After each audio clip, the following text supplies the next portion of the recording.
Isu keretakan rumah tangga Ola Ramlan dan Aufar Hutapea makin kencang berhembus. Baik Ola Ramlan maupun Aufar sempat bungkam mengenai gosip miring yang menerpa rumah tangga mereka itu. Namun menutup akhir 2021 ini, Ola Ramlan mendadak singgung soal perceraian. Ola Ramlan seolah memberikan isyarat perihal usia nasib rumah tangganya. Sebagaimana diketahui, saat ini usai pernikahan Ola dan Aufar sudah berjalan 9 tahun lamanya.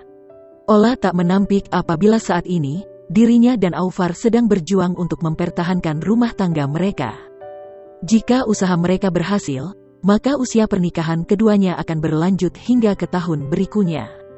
Ya namanya pernikahan atau hubungan, mau dia bagaimana kan yang tahu kita.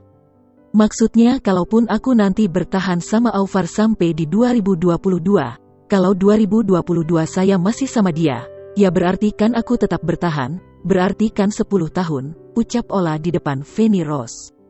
Dilansir Tribun Style dari YouTube Trans TV Official pada Kamis, tanggal 30 Desember tahun 2021. Namun, apabila ternyata usahanya dan sang suami gagal, Ola berharap dapat berpisah baik-baik dengan Aufar.